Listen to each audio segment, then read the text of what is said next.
विचार होते हैं तो अलग अलग विचारों के लिए अलग अलग समय की प्रार्थना के वचन दिए हुए हैं ताकि आप वचन के अनुसार करें। जब आप स्तुति करते हैं, जब आप धन्यवाद करते हैं, जब आप पाप का कन्फेस करते हैं, अंगीकार करते हैं, या दूसरों के लिए प्रार्थना करते हैं, या व्यक्तिगत जरूरत के लिए जब आप प्रार्थना करते हैं, ये जो 5 पॉइंट है ना, इसको सबसे लास्ट में मैं एक्सप्लेन करने वाली हूँ।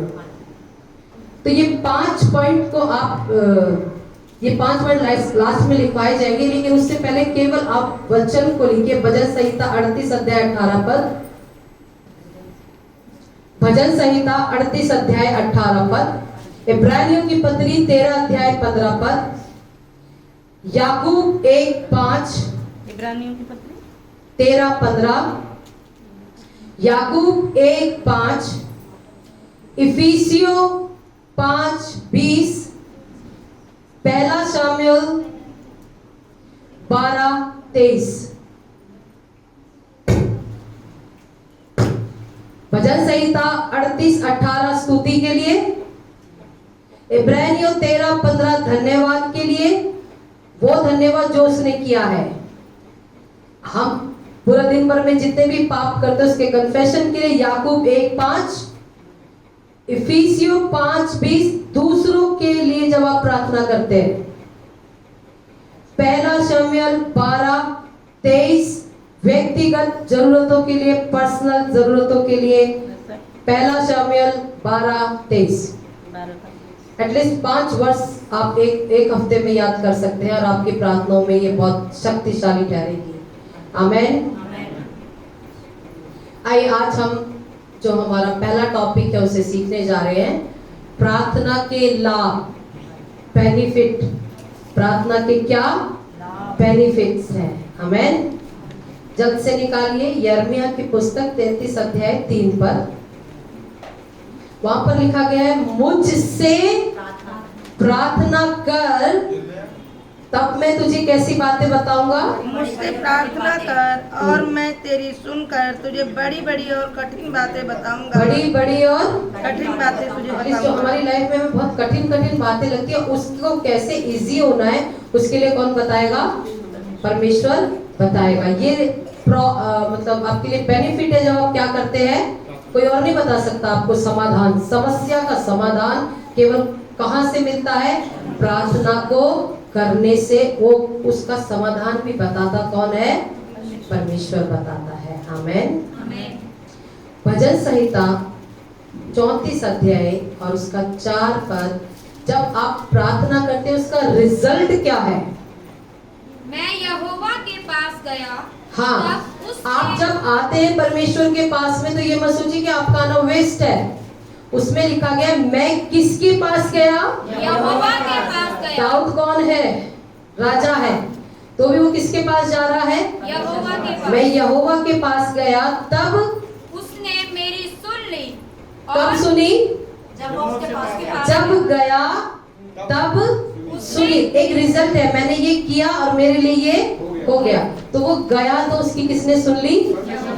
और उसको क्या किया? और मुझे पूरी रीति से निर्भय किया। केवल सुना ही नहीं, उसने क्या कर दिया उसे? पूरी रीति से। कैसे? आधा? पूरी तरह से हर डर के ऊपर उसने उसको क्या किया? जयवंत किया।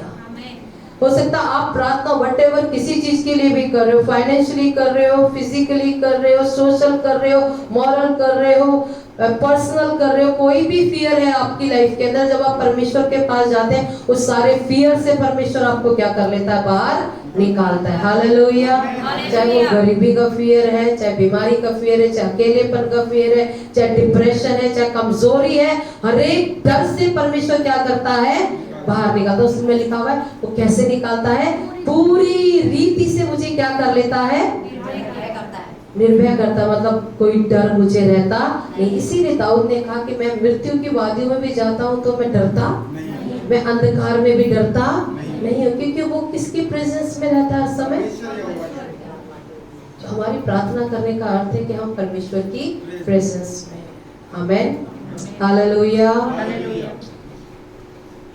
फिलिपियों की पत्री 4 अध्याय 6 और 7 पर पौलुस जिस बात को यहाँ लिखता है, किसी भी बात की चिंता मत करो, क्या ना करो, परंतु हर एक बात में तुम्हारे निवेदन, प्रार्थना और विनती के द्वारा धन्यवाद के साथ परमेश्वर के सम्मुख उपस्थित किए जाएं। आमेन। आमेन। कितनी बार सुन चुके हैं हम इस वचन को? बहुत बार सीखे। पौलुस एक चुनौतीपूर्ण बात कह रहा है यहाँ पर, ये बहुत इजी नहीं है, चैलेंजिंग बात है। वचन में क्या लिखा है? किसी भी बात की चिंता मत करो, मतलब आपकी जिंदगी में जो कुछ भी हो रहा है उसके लिए क्या ना करो, चिंता मत करो। चिंता मत करो। चिंता बहुत आसानी से आ जाती है सबकी लाइफ के अंदर में। जब आपके पास महीना पूरा होने वाला है तो किराया देने की क्या है, चिंता है। बच्चे को अभी स्कूल खुल गए, स्कूल में जा रहे हैं, तब उनको पढ़ाने लिखाने की, कॉपी किताब खरीदने की, बस्ता खरीदने की अभी क्या है, एक चिंता है। जो जवान लोग हैं उन्हें या तो अपनी नौकरी की चिंता है या अपनी शादी की चिंता है। जिंदगी के हर एक पड़ाव के अंदर हर एक जन को किसी न किसी बात को लेकर क्या है, अभी चिंता है। चिंता है। यहाँ पर जो शब्द लिखा गया है 4 और उसका 6 पद को पढ़े केवल, किसी भी बात की चिंता मत क्या ना करो, किसी भी बात की चिंता मत करो, किसी बात की चिंता मत करो, परंतु हर एक बात में तुम्हारे निवेदन, प्रार्थना और विनती के द्वारा धन्यवाद के साथ परमेश्वर उसने कहा जब भी कोई बात है तुम मेरे पास प्रार्थना में उस चिंता को ला सकते हो। उसे कैसे प्रस्तुत, मेरे सामने तुम उस प्रॉब्लम को मेरे सामने रख सकते हो, चाहे कैसी भी प्रॉब्लम है। आगे विनती के द्वारा धन्यवाद के साथ उसमें लिखा है जो तेरी चिंता है ना उसे धन्यवाद के साथ जोड़ देना। आमेन। प्रॉब्लम क्या होती है, हम अपनी सिर्फ चिंता रखते हैं बट उसमें क्या नहीं जोड़ते, धन्यवाद नहीं। तो हमारा ऐसा ही हाल होता है कि सब्जी बनाइए बिना नमक के, इसमें टेस्ट ही नहीं आएगा। तो आपके चिंता की जो प्रार्थना है, जो कुछ भी आपकी जरूरत है उसके साथ आप क्या जोड़ दे, जरूर धन्यवाद। धन्यवाद। क्योंकि बाइबल में ऐसा लिखा, तेरी चीजें धन्यवाद के साथ ही प्रस्तुत, विदाउट धन्यवाद ये प्रस्तुत ही ना की जाए। आमेन। हाँ जी, आगे पढ़िए। तब परमेश्वर की शांति जो समझ से बिल्कुल परे है तुम्हारे हृदय और तुम्हारे विचारों को मसीह यीशु में सुरक्षित रखेगी। आमेन। आमेन। एक बात को हमेशा ध्यान रखना, क्योंकि हो सकता है प्रैक्टिकली कभी नहीं किया, लेकिन आज हमारे पास ये रहस्य है। जब आपकी कोई भी व्हाटएवर कोई भी चिंता वो आती है चिंता, ठीक, तो हम जब चिंता में होते हैं तो हम कहाँ में जाते हैं, प्रार्थना में जाते हैं, क्योंकि हमारा भरोसा है कि हमारी चिंता को सबसे पहले दूर करने वाला कौन है, हमारा। अब आपकी चिंता ना जाने आज से पहले कितनी बार आपने किसके आगे रखी थी, और प्रार्थना करने के बाद भी अगर चिंता बनी रहती है, प्रार्थना करने के बाद भी अगर चिंता बनी रहती है, तो इसका मतलब यह है कि आपने प्रार्थना करने के समय चिंता तो परमेश्वर को दे दी मगर धन्यवाद जोड़ा नहीं था। हालेलुया। तो क्या करना है, धन्यवाद को क्या कर देना है, प्रभु मैं तुझे धन्यवाद देता हूँ। जब आप प्रार्थना कर लेते, प्रार्थना में तो ना चिंता दी, प्रभु मैं तुझे धन्यवाद देता हूँ कि तूने मेरी प्रार्थना को देन फिनिश, और आप सेटिस्फाई हो 100%, आप भरोसा रखें 100%। आप अपनी बता सकते हैं चिंता ये थी, और फिर क्या बोले, परमेश्वर मैं आपका धन्यवाद देता हूँ कि आपने मेरी प्रार्थना को सुन लिया है। आगे से कैसे आपको रखना है अपनी प्रॉब्लम्स को, धन्यवाद के किसके साथ रखना है, धन्यवाद के साथ, क्योंकि हम वचन के अनुसार नहीं कर रहे थे प्रार्थना, इसीलिए उसका आंसर भी हमारे पास में सही समय पर पहुंच नहीं रहा था। आमेन। तो आगे से क्या जोड़े अपनी प्रार्थनाओं में, धन्यवाद। धन्यवाद जोड़े। प्रार्थना विनती किसके सम्मुख करें, वो हमारे हृदय के विचारों को क्या करता है, नो, हृदय के विचारों को क्या करता है, मसीह में, किस में रखता है, किस में, आज सोच कर देखें हमारे विचार सुरक्षित नहीं है। जब आप प्रार्थना करने बैठते हैं आपके विचार सुरक्षित नहीं होते हैं, क्योंकि ये 4 तरीके कार्यक्रम हम करते नहीं है अपनी प्रार्थना में। हालेलुया। इसलिए प्रार्थना करते करते हमारा दिमाग कहीं और चला जाता है। प्रार्थना कर रहे हैं मगर हमारा दिमाग कुछ और सोच रहा है। प्रार्थना करते समय समय मालूम नहीं हमारा कौन से चित्र चल रहे होते दिमाग के अंदर में। तो किस में सुरक्षित करेगा? आपके लिए नहीं, आप नहीं कर सकते अपने विचारों को सुरक्षित। किस में सुरक्षित रहेगी? और जो चीज मसीह यीशु में सुरक्षित है उसे कोई भी खराब नहीं कर सकता। आप कहते मेरा दिमाग खराब हो गया, मेरे विचार गंदे हो गए, हम सोच तो रहे थे अच्छा मगर सब गंदा हो गया, क्योंकि आप अपने कंट्रोल से सब कुछ करना चाह रहे थे। अब किस में सुरक्षित करें? यीशु मसीह में क्या करें? उसे सुरक्षित करें। हालेलुया। वो ऐसा सुरक्षित करने वाला वहां से शैतान चोर चुरा ही नहीं सकता। आमेन। तो जब आप प्रार्थना करने बैठे तब कहा कीजिए, प्रभु यीशु मसीह मेरे विचारों को आप अपने साथ क्या कर लीजिएगा? सुरक्षित कर लीजिएगा। हालेलुया। तो जब सुरक्षित यीशु मसीह में होंगे तो आपके विचारों में अविश्वास भी नहीं आ सकता। फेथ कैसा रहेगा? बिल्कुल मजबूत प्रार्थना करने के समय में, क्योंकि आपके विचार शुद्ध हुए। किसमें? क्योंकि यीशु मसीह अशुद्ध नहीं है, यीशु मसीह कमजोर नहीं है, यीशु मसीह ऐसा नहीं है कि वो बोले और वो कर नहीं सकता। हमारे विचार अब किस में सुरक्षित हो गए हैं? तो जब आप जो कुछ भी बोलते हो प्रार्थना में, आप क्या करते हो? प्रतिनिधि करते हो कि ये हो जाएगा। जब हम अपने विचारों से करते हैं तो हमारे विचार तो बहुत कमजोर से है ना, हमारे विचारों के अंदर वो शक्ति नहीं है। यूसुफ अपने विचारों को कंट्रोल रखता था क्योंकि परमेश्वर की उपस्थिति में रहा करता था। आमेन।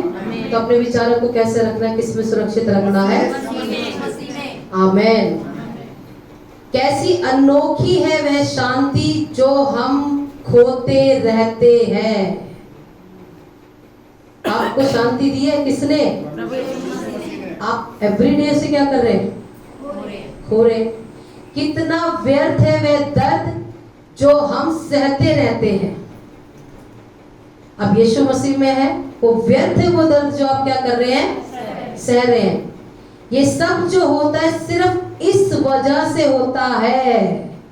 ये सब कुछ जो हो रहा है उसका रीजन केवल एक ही है कि हमारा दिल प्रभु के आगे दुहाई नहीं देता है।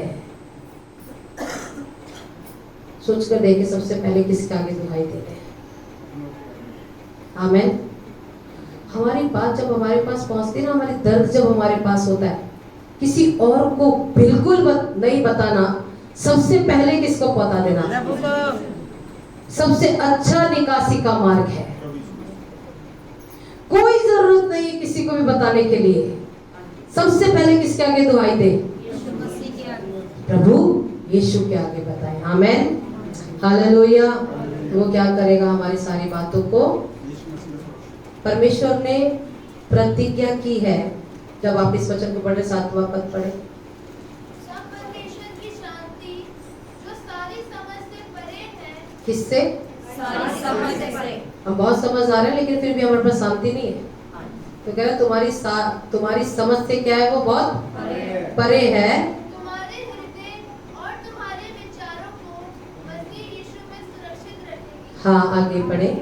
इसलिए हे भाइयों, जो बातें सत्य हैं और जो बातें आदरणीय हैं और जो बातें उचित हैं और जो बातें पवित्र हैं और जो बातें सुहावनी हैं और जो बातें मनभावनी हैं, अर्थात जो भी सद्गुण और प्रशंसा की बातें हैं, उस पर ध्यान लगाया करो। बस उस पर क्या करो? अच्छी बातों पर क्या करो? बोलो, अच्छी बातों पर ध्यान लगाया करो। अच्छी बातों पर ध्यान लगाया करो।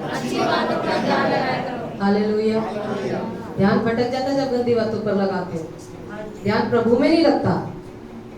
तो सबसे एक जो इस प्रार्थना के लाभ में जो आपने बात सीखी, उसमें एक चीज को लागू करना है आज से, जो अभी तक नहीं किया था। चिंता आएगी, वो एवरी टाइम आएगी, हर एज में आएगी, हर काम में आएगी, हर फील्ड में आएगी। वो आना है, स्वाभाविक चीज है। बट वो चिंता जब आती है, वो चिंता को किसके आगे रख दीजिए? बट कैसे रखिए? उसके साथ क्या लागू करना है आज से?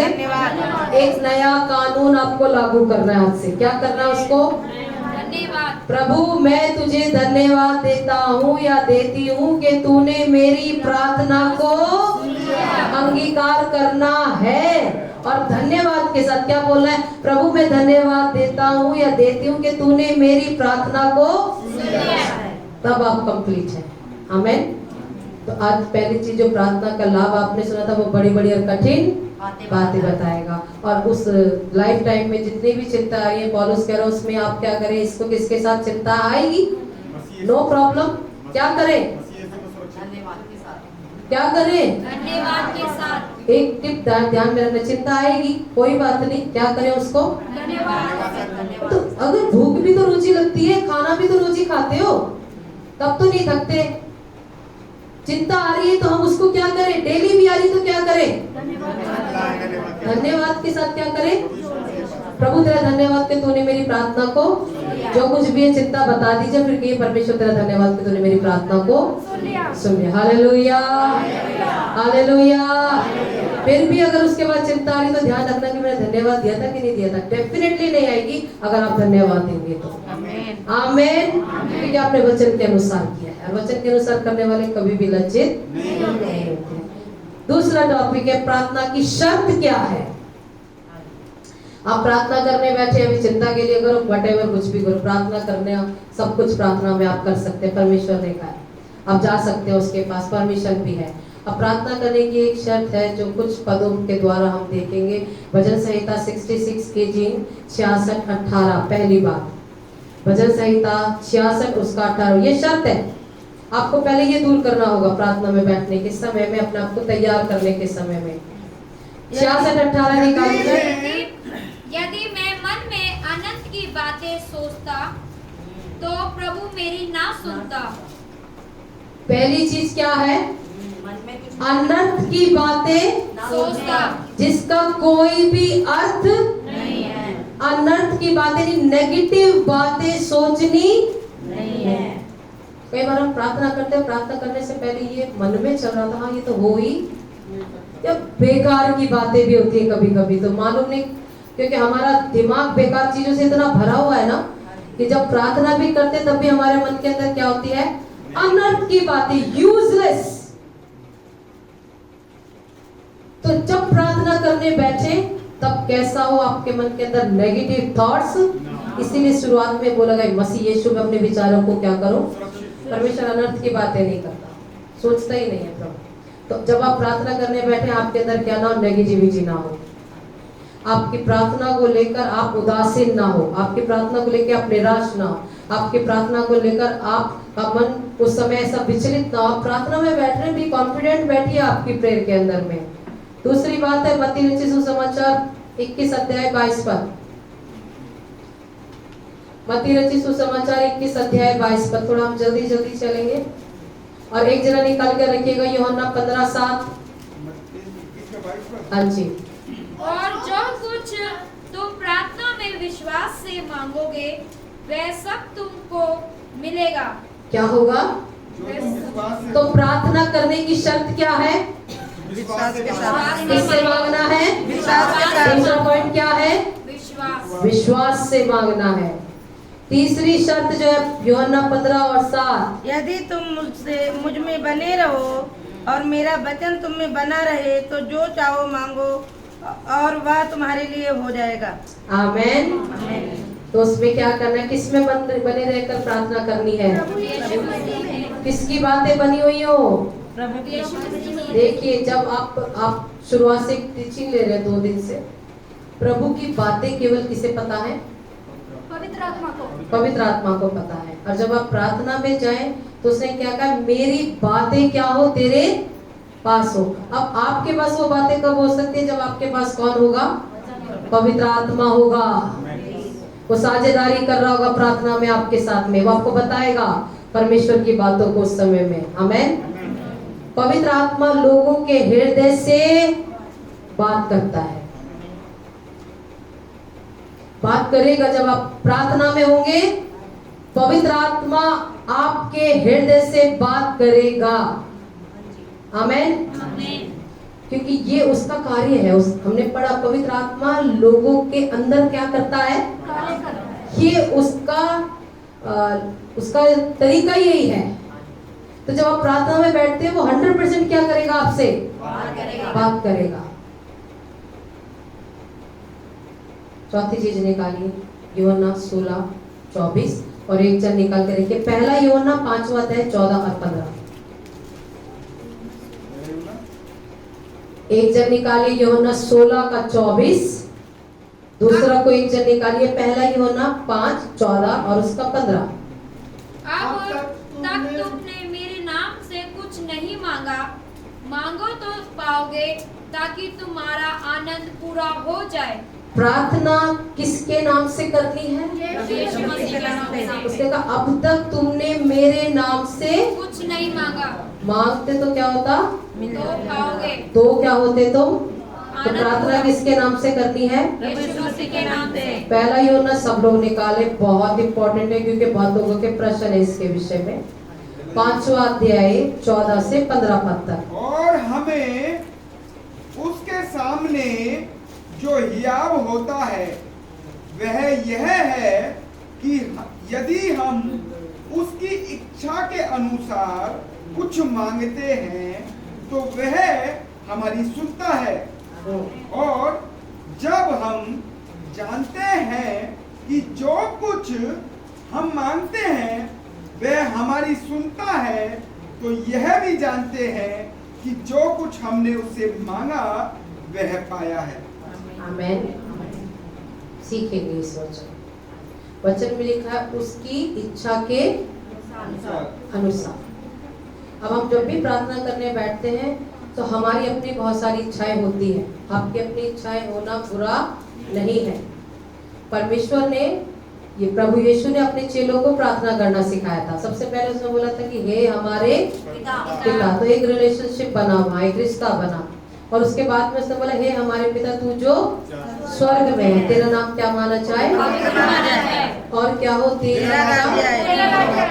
तेरी इच्छा पूरी हो। किसकी इच्छा पूरी हो?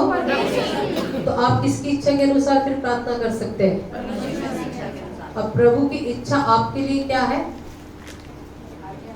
लाभ की है। कल हमने सीखा था। तो आप जब भी प्रार्थना कर रहे हो सकता है उसमें हमारी बहुत सारी इच्छाएं हैं, व्हाटएवर आप कुछ भी मांग रहे हो। तो लेकिन जब आप प्रार्थना में, तो आप ये याद रखना कि आप मांग किससे रहे हो? या तो आप प्रभु से मांगे नहीं।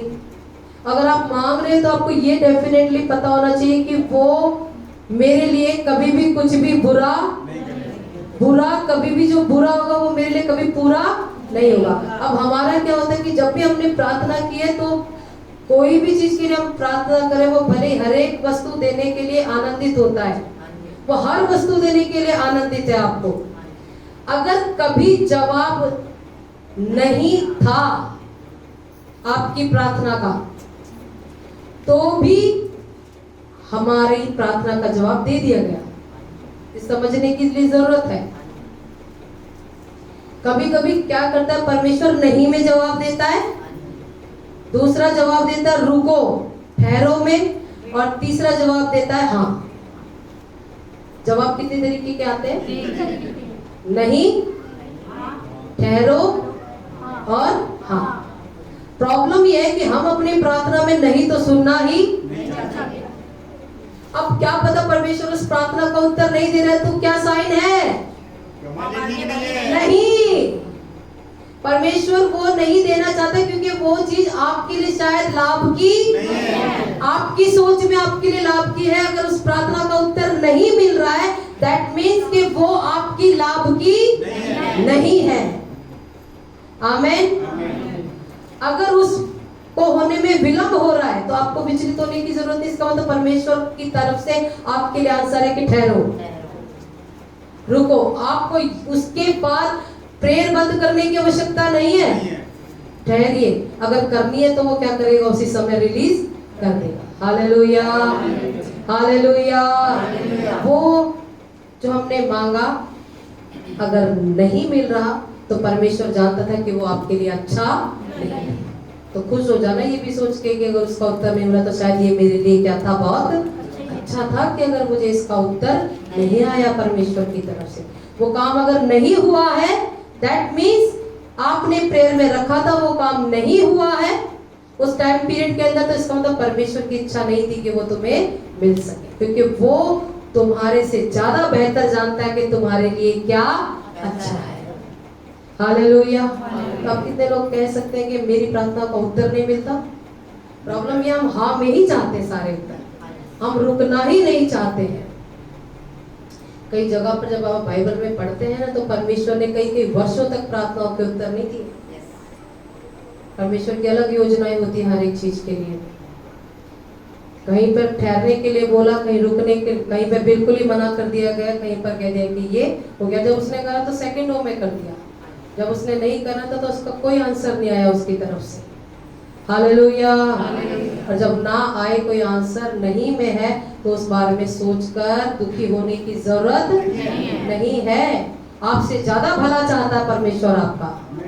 आमीन। और जब कोई लोग हाँ में नहीं का उत्तर होता और उसके बाद भी वो काम करते हैं ना, 100% रिजल्ट इतने गंदे होते हैं, बाद में आके वो यही रोते हैं। पहले चाहिए था, चाहिए चाहिए चाहिए, उन्होंने बोला प्रार्थना में रुको, प्रार्थना करो, उत्तर नहीं मिल रहा परमेश्वर की तरफ से, फिर भी किया। उसके बाद में पता चला कि ये मेरे लिए क्या था, बहुत ही गलत था, बहुत बड़ी हानि उठाई। तो हमें उसके लिए क्या करना, बहुत परमेश्वर के साथ में प्रार्थना में लगातार बने रहे। हमें मत्ती रचित सुसमाचार उसका 6 अध्याय में वो पूरी प्रार्थना दे के रखे, 9 से लेकर 13 तक में। इसमें कुछ काम ये जो प्रार्थना है वो 3 पार्ट में है। मतलब कई ने तो सिर्फ वो कहते हैं ना रटने वाली प्रार्थना, रटी हुई है ये, बट इसका एक मीनिंग है जो 3 पार्ट के अंदर में है। पहला 9वां पद में वहां पर लिखा हुआ है हमारे पिता, दैट मीन्स वो क्या है, हमारा एक पिता है। रिलेशनशिप आपको पहले समझ, ये मत सोचिए कि वो पता नहीं मसीह होगा, परमेश्वर है, मुझे भी उससे क्या कर लेनी चाहिए। तो मतलब के लिए बाप बनाने की जरूरत नहीं है। उसने कहा मैं जो हूँ सो वो पिता है तो है। आपको पिता से ही आप बच्चे बनकर ही ले सकते हैं। तो सबसे पहले क्या है उसके, वो क्या है, हमारा पिता है। 10वें में क्या लिखा हुआ है, जैसे तेरी इच्छा वैसे ही पृथ्वी पर भी हो। उसके बाद के पद को पढ़िएगा। हमारे दिन भर 11 की में रोटी, हमारी दिन भर की रोटी हमें आज देखिए, दे। इसमें जो पहली चीज है वो रिलेशनशिप है, दूसरी चीज है परमेश्वर पर केंद्रित है, जो हमने कहा कि जैसे तेरी इच्छा कहाँ पूरी होती है वैसे ही, तो ये परमेश्वर को केंद्रित करती है। तीसरी जो नीचे की 11, 12 और 13 है वो मनुष्य पर केंद्रित है सारी प्रार्थना। तो जो 11 पढ़िएगा उसका आगे का 11 पद, हमारी दिन भर की रोटी आज हमें दे। ये किस पर केंद्रित है, मनुष्य पर। ये आपकी प्रेयर है। क्या क्या कर मेरी, अब इसी सीक्वेंस के साथ आपको कैसे प्रार्थना करनी मैं उसके बाद सिखाऊंगी। और जिस प्रकार हमने अपने अपराधियों को क्षमा किया है, पहला क्या है, मनुष्य के लिए रोटी जरूरी है, तो वो क्या कह रहा है, मुझे दिन भर की रोटी आज हमें। दूसरा, जिस प्रकार हमने अपने अपराधियों को क्षमा किया है, वैसे ही तू भी हमारे अपराधों को क्षमा कर। और हमें परीक्षा में न ला, परंतु बुराई से बचा। तीनों चीजें किसके ऊपर है, हमारे ऊपर है। तो वो अपने लिए प्रेयर है। अब इसका जो बहुत ही गहरा अर्थ है वो अभी हम थोड़ी देर में सीखेंगे, जैसे हम आगे आगे बढ़ रहे हैं। रोमियो की पुस्तक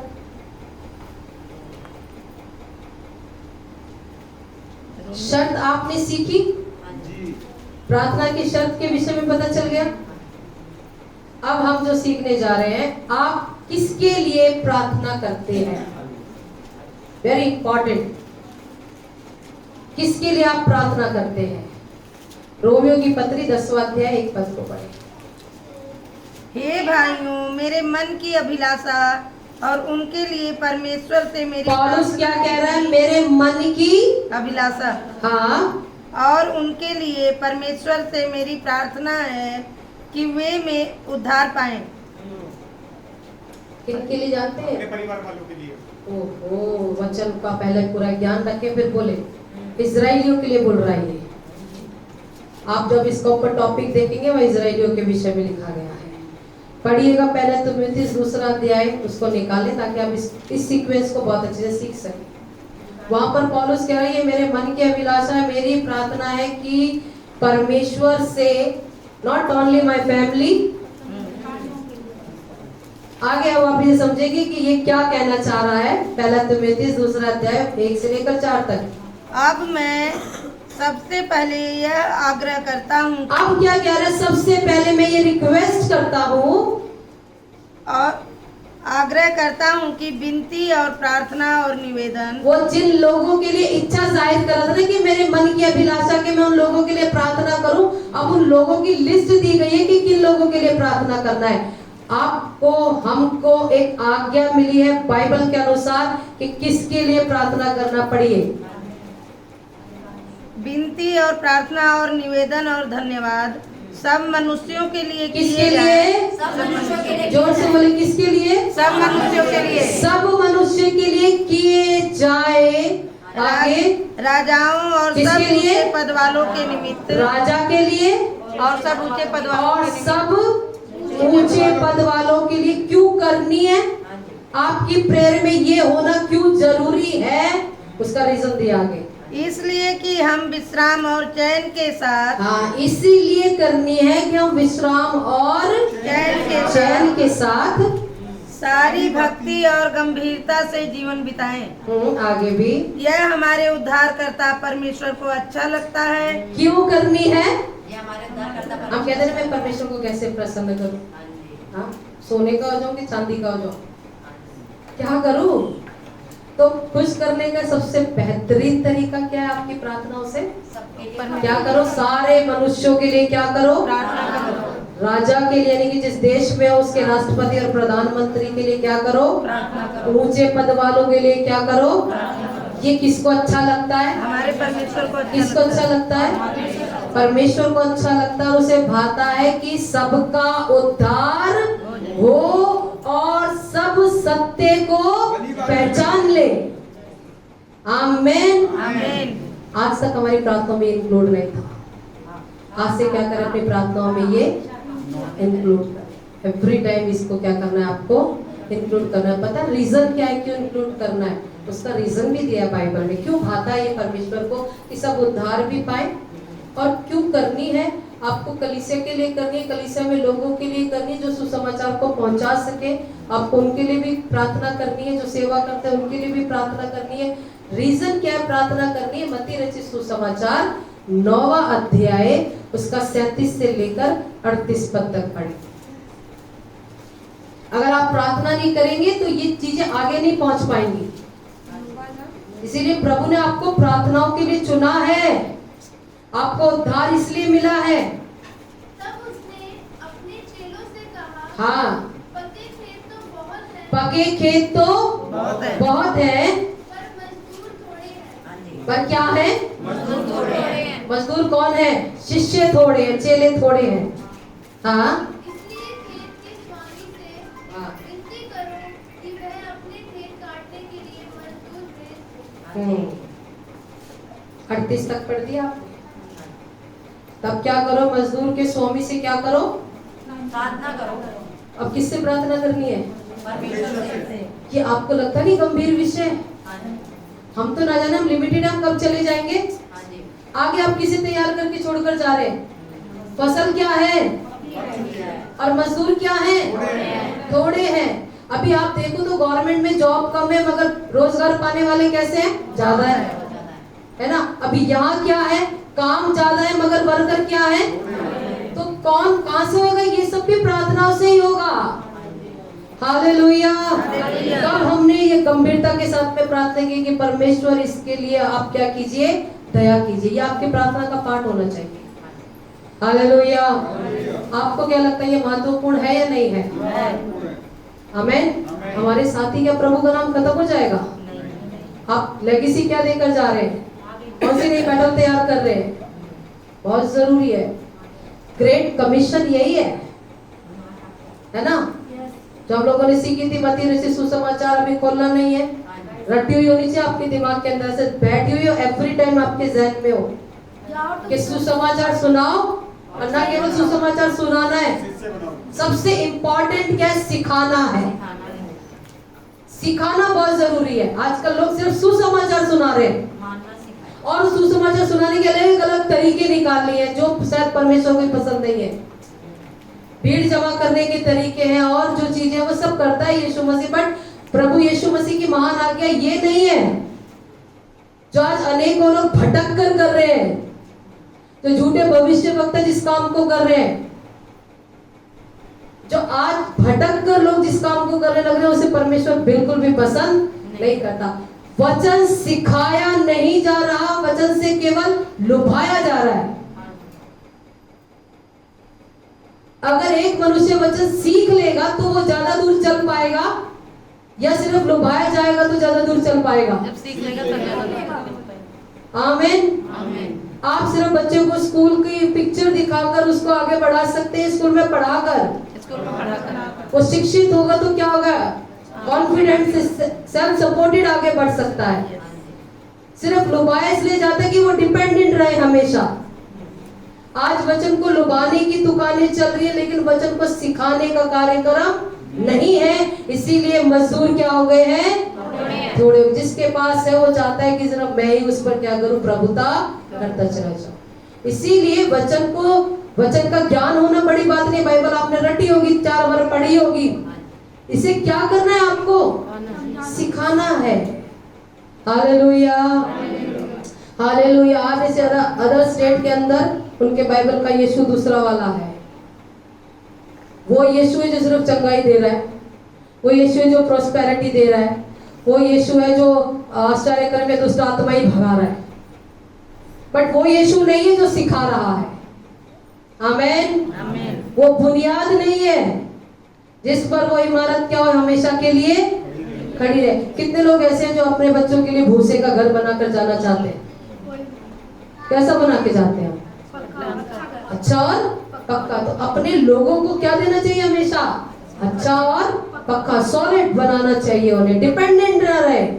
आज इसीलिए डिपेंडेंसी है कि जब भी आप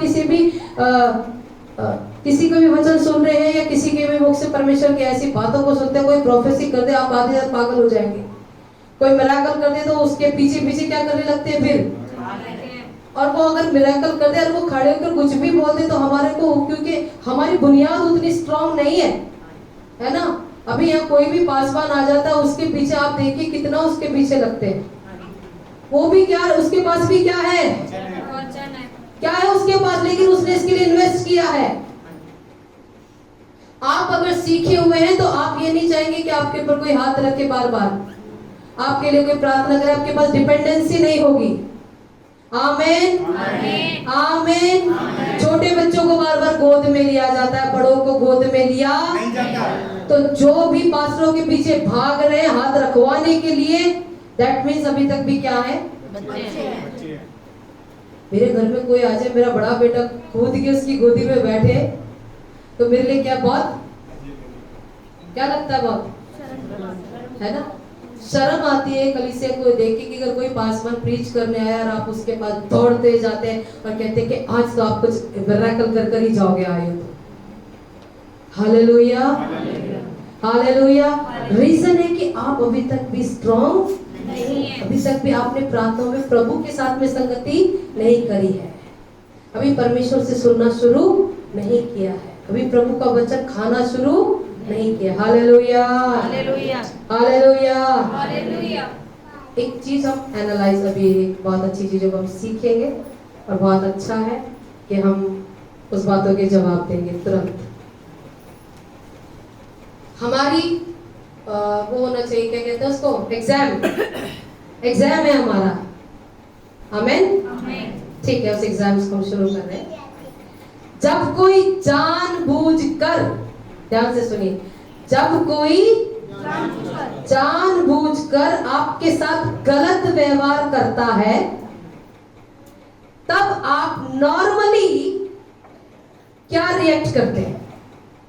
जब कोई जानबूझकर आपके साथ गलत व्यवहार करता है, आप जानते हो कि ये मेरे साथ क्या कर रहा है और ये व्यक्ति जानबूझकर मेरे साथ गलत व्यवहार कर रहा है, तो आप क्या रिएक्ट करते हो? नॉर्मली क्या रिएक्ट करते हो? मैं ऑप्शन दूंगी और आपको उसमें अपने आप को देखना है कि यार मैं करता है कि नहीं करता, ये चीज हो रही है या नहीं हो रही है। आप उससे क्रोधित होते हो जब कोई आपसे जानबूझ के रिएक्ट कर रहा है, गलत व्यवहार कर रहा है जो नहीं करना चाहिए, तो क्या होता है? उससे क्रोधित होना है देखिए ऐसा नहीं कि मेरे आगे आपको आना देना, आप अपने आप को जांचिए, ठीक है। बदला लेने के बारे में सोचते हैं, उसके लिए बहाने बनाते हैं या उसे भूलने का प्रयास करते हैं, या इसने मुझसे गलत किया अब क्या करूं मैं, उसे भूलने का प्रयास करूं, उसके लिए प्रार्थना करते हैं या क्षमा करना और क्षमा करते हैं परंतु भूल नहीं पाते हैं। किसने गलत किया, आपने क्षमा कर दिया मगर फिर भी क्या नहीं कर रहे उसे भूल। पहली चीज क्या है, दूसरा बदला लेने का, मतलब इसने गलत किया, मैं बदला लेने का मार्ग तो कोई ना कोई क्या करूं, तैयार करूं। तीसरा है कि बहाना बनाते, ठीक है ये आदमी बहुत गलत है, मेरे गलत करता है ना, अब मैं क्या करूं, इससे मुझे वास्ता ही नहीं रखना। तीसरा क्या है, चौथा क्या है कि उसके लिए आप क्या करें, करते हैं, प्रार्थना करते हैं, या फिर क्षमा करना, परंतु क्षमा तो कर दिया, प्रभु ने कहा कि क्या करना है, क्षमा तो कर दिया मगर फिर भी भूल नहीं। हालेलुया। कौन सा चीज करते हैं, क्षमा करके भूल नहीं पाते। सबके अंदर कुछ ना कुछ पाया जाता है, गुस्सा आ जाता है। दूसरा क्या है, गुस्सा आने के बाद क्या होता है, अच्छे इसने किया ना, कोई बात नहीं, मौका मिल रहे। हालेलुया। या फिर छोड़ आज के बाद इस गंदे आदमी की मुझे मुंह ही, कई बार तो वैसे कहते ही नहीं कहते, हाँ? या फिर कहते हैं कि कोई बात नहीं मैं इसके लिए क्या करूं, या फिर चल ठीक है क्षमा तो कर दिया मगर क्षमा करने के बाद मन में बार बार वही ख्याल चलता है। हालेलुया। ये सारी चीजें के विषय में अभी बहुत बड़ा एक्सप्लेनेशन करेंगे तो कठिन है, लेकिन ये सारी चीजें हमारी लाइफ का पार्ट है, चल रही है। एट प्रेजेंट क्या हो रही है, ये चल रही है।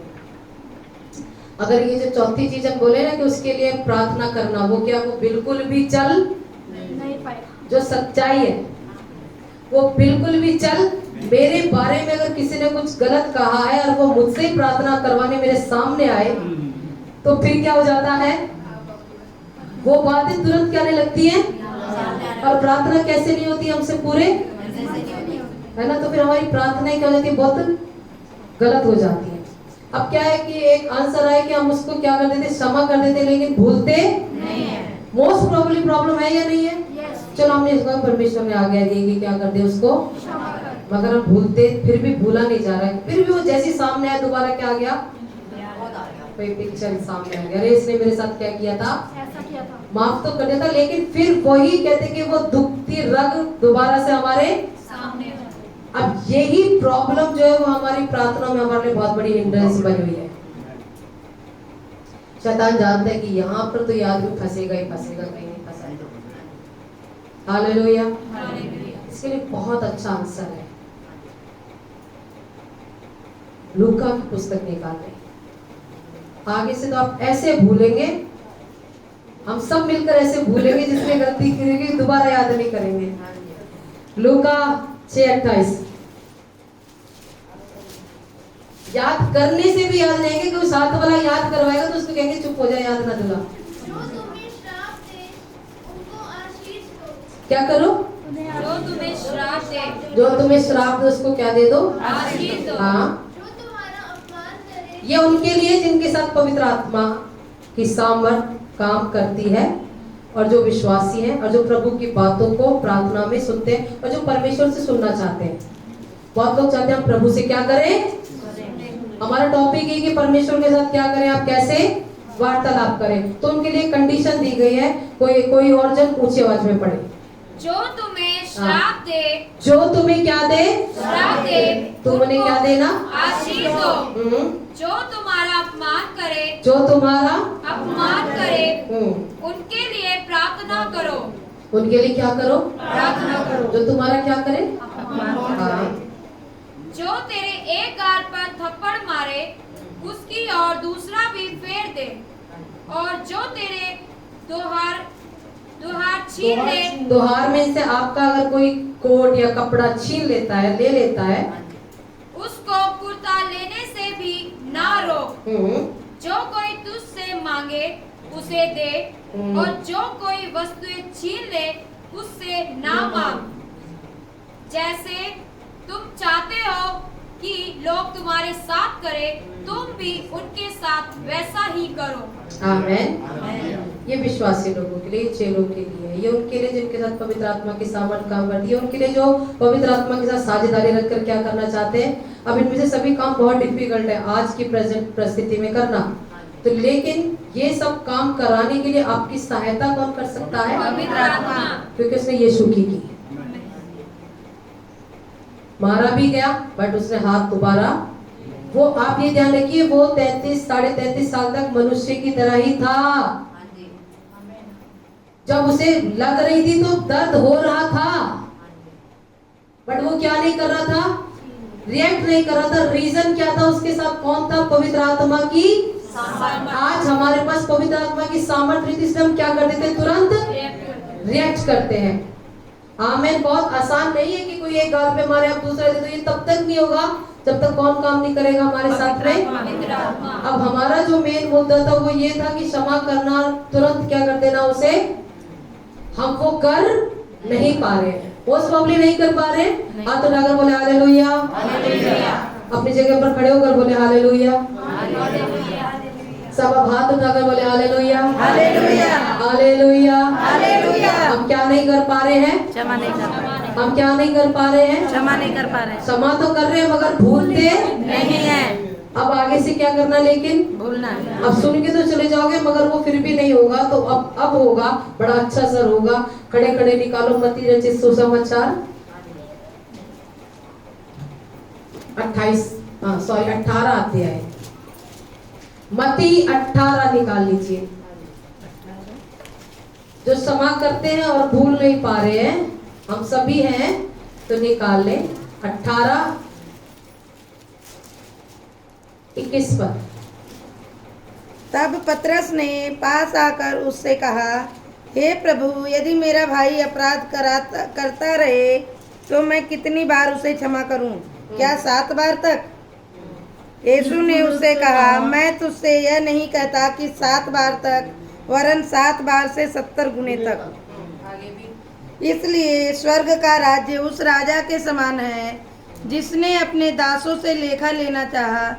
जब वह लेखा लेने लगा तो एक जन उसके सामने लाया गया जो 10,000 तोड़े का कर्जदार था। कितने का था? 10,000 तोड़े।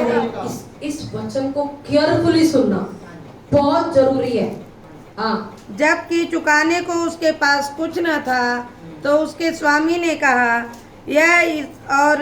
यह और इसकी पत्नी और इसके बाल बच्चे और जो कुछ इसका है सब बेचा जाए और कर्ज चुका दिया जाए। इस सब पर क्या कर दिया जाए? कर्ज चुका दिया जाए। उसके पास बहुत कर्जा था, उसने कहा कि अब ये इसका कर्ज चुकाने के लिए क्या करो?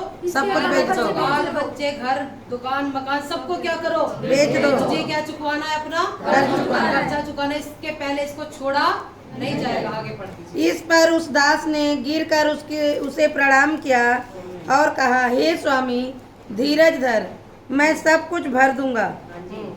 तब उस दास के स्वामी ने तरस खाकर उसे छोड़ दिया और उसका कर्ज भी क्षमा कर दिया। क्या कर दिया? कर्ज क्षमा कर दिया। तरस खाकर क्या किया? कर्ज क्षमा किया, माफ किया। और कर्जा कितना था कि उसको क्या करने पड़ता? अपने बच्चे, दुकान, मकान सब क्या करता था? वो बेचने के बाद का क्या, मेरा क्या कर? कर्ज भर। मतलब रिक्वेस्ट करी तो उसने तरस आ गया उसके ऊपर, उसको क्या कर दिया? चलो क्षमा कर छोड़ो, दिया। माफ करो।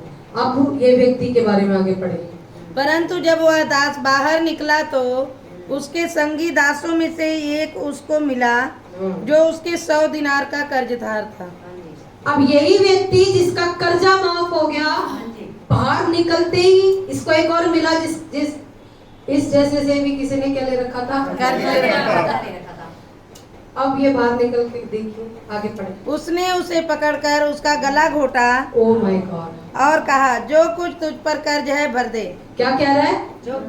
अभी अपना क्या उतरवा के आया? 10,000 का कर्ज। बीवी बच्चे भी बिक जाते, मकान दुकान भी बिक जाते, उसने तरस किया, चल छोड़ जा, रहने दे। और अब उसने भी किसी से लिया था थोड़ा बहुत, तो बाहर निकलते क्या हुआ उसे? वो पकड़कर तो उसको लगा कि मैं अब इसका क्या, उसने तो सीधे उसका गला पकड़ लिया। अभी क्या कह रहा है वो? उसको गला घोटा और कहा, जो कुछ तुझ पर कर्ज है भर दे।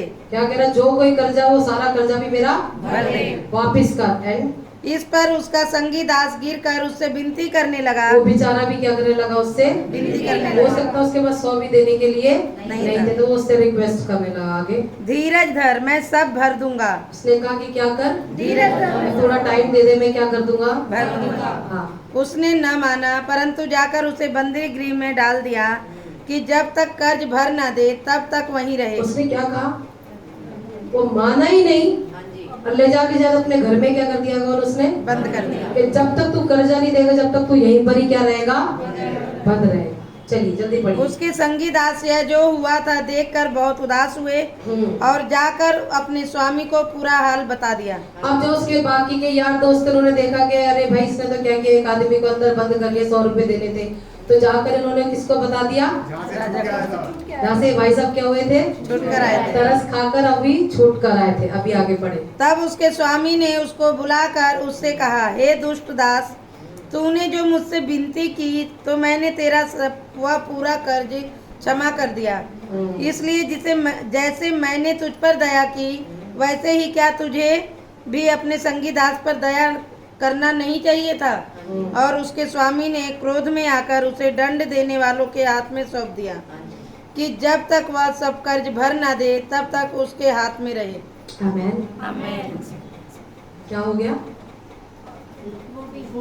क्षमा मिली थी, छुटकारा मिला था, बट वो छुटकारा जो उसे मिला था वो उसने आगे वैसा ही रिलीज नहीं किया। अब जब उसने रिलीज नहीं किया तो वापिस के वापिस वो उससे डबल उसको क्या हुआ, अभी नुकसान हो गया। ठीक है, हालेलुया। बैठ जाइएगा। अब इसका मेन समझते हैं। जब हम क्षमा करने के बाद भी हम क्या नहीं कर पा रहे, भूल नहीं पा रहे। Hallelujah, hallelujah. आपको परमेश्वर ने क्षमा किया है कि नहीं किया? कितने लोग कहते किया? वो कौन है? स्वामी है। कितने गुनाह थे? एवरीडे भी करते हैं। और उसने उस गुनाह के लिए क्या दिया था कलवरी के क्रूस पर? अपने लोगों को। और जैसा वो दे चुका है वैसा हम दे सकते हैं? जितनी बड़ी दया उसने की वैसे हम पर आज हम कर सकते हैं किसी पर? नहीं कर सकते ना। उसने कलवरी के क्रूस पर ये कहा जाकर, हे पिता इन्हें क्या कर। उसको मारा गया, उसके ऊपर थूका गया, उसके कपड़े तक उतार लिए, फिर भी उसने क्या करा, हमारे सारे गुनाहों को। अब हमें क्या मिल गई है? और हम उस व्यक्ति के समान अभी क्या हो गए हैं? हाँ, गुर्रारे, ये सब कह सकते हैं। अब हमारे लिए कोई छोटी मोटी कोई गलती कर देता है, उतना बड़ा तो गुनाह हमारा जो यीशु ने किया है क्षमा, उतना तो हम करते भी नहीं। अब किसी ने हमारे प्रति हमारे बारे में कुछ गलत बोल दिया होगा ना, मारना मराना तो दूसरी बात है, कुछ गलत भी बोल दिया तो हम क्या कर नहीं पाते उसे।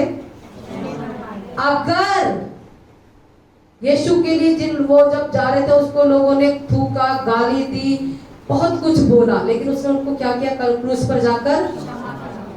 अगर आप क्षमा नहीं करते हैं, जब छोटी मोटी घटनाओं में, छोटे मोटे हादसों में, छोटी मोटी बातों में अगर आप क्षमा नहीं करते, आप तो छूट कर खूब मस्त है क्योंकि आपको स्वामी ने क्या कर दिया, अभी क्षमा कर दिया है। लेकिन अब आप अगर आपस में एक दूसरे को क्या नहीं कर पा रहे, घर परिवार में, खानदान में, ऑफिस में, छोटी छोटी सी बातों में अगर आप अपने लोगों को क्या नहीं कर पा रहे हैं, तो उस व्यक्ति के साथ क्या हुआ था?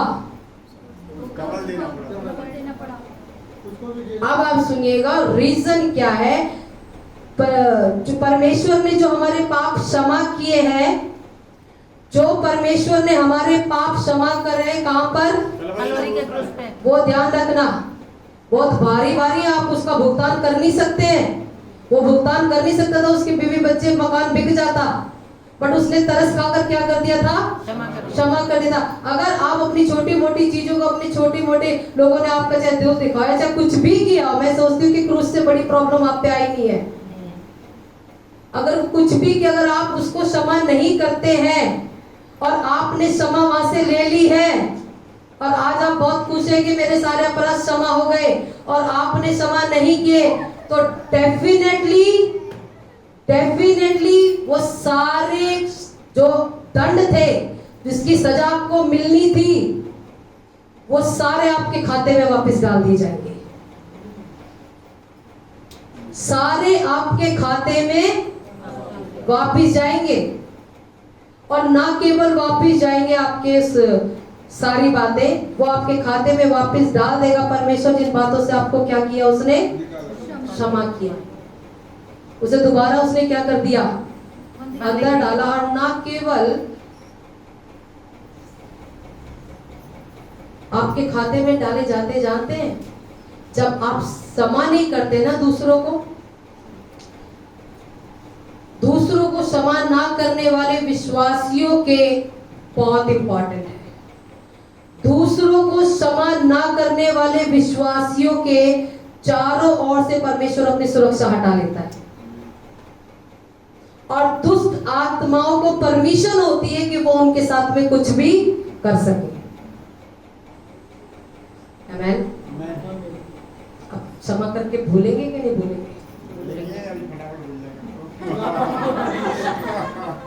हालेलुया। आप जब क्षमा नहीं करते तो वो जो आपको वहां से क्षमा मिली थी ना, वो सारा दंड आपके खाते में वापस आता है, जो आपका ब्लैंक हो चुका है। उसको आपको भुगतना ही पड़ेगा फिर, क्योंकि उसने कहा अगर क्षमा करो तो क्षमा मिलेगी। ये नियम है खुदा का। हमें तो मिल गई, अब हम छोटी सी चीज में भी किसी को माफ नहीं कर रहे हैं। आमेन। तो परमेश्वर अपनी सारी सुरक्षा को क्या कर देता है, उस पर सुरक्षा दी थी। वो स्वामी ने उसको कर दिया था, है ना।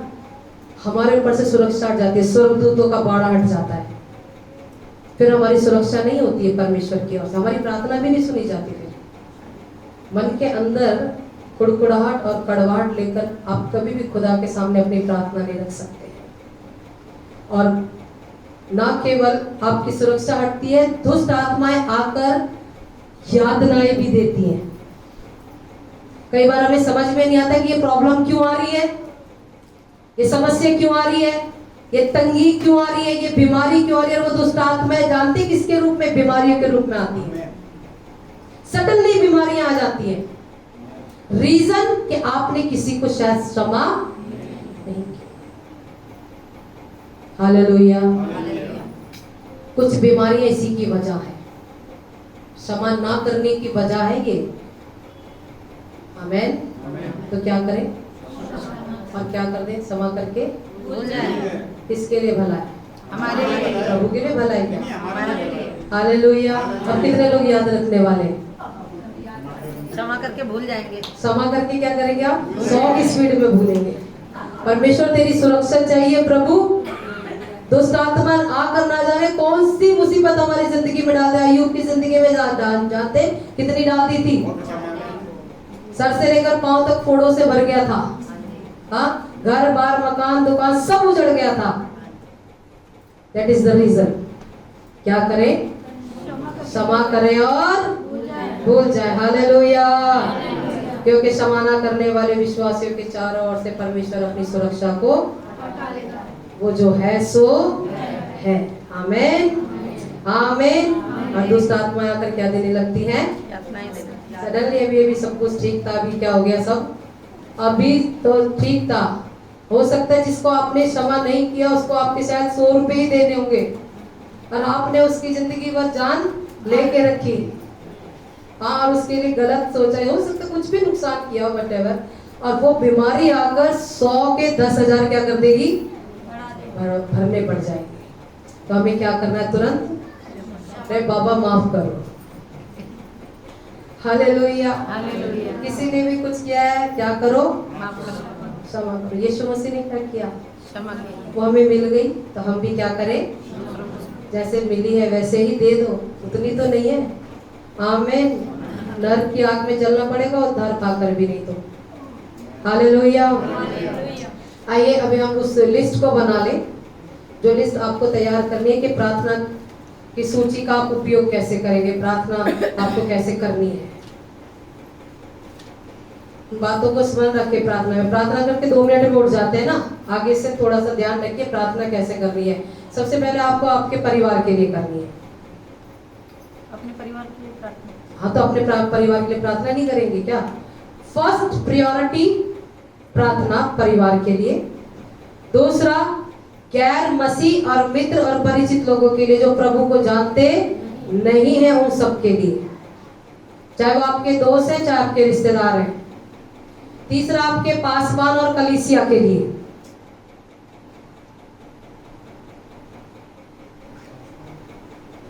हो गया तीसरा।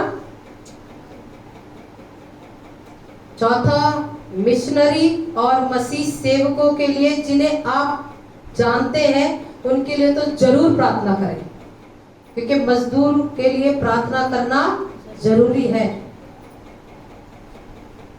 ये परमेश्वर को भाता है, प्रसन्न होता प्रभु आपके ऐसी प्रार्थना से। चौथा, आपको प्रार्थना करनी है जो आपका विरोध करते हैं। प्रॉब्लम ये, जो हमारा विरोध करते हैं हम उन्हें देखना ही नहीं चाहते। वचन कहता है अपने शत्रुओं के लिए क्या करो, प्रार्थना करो। तो आपको करनी, ये परमेश्वर ने आज्ञा दी है। उसके बाद है सरकारी अधिकारियों के लिए प्रार्थना करनी है। उसके बाद आपको अपनी व्यक्तिगत जरूरतों के लिए प्रार्थना करनी है।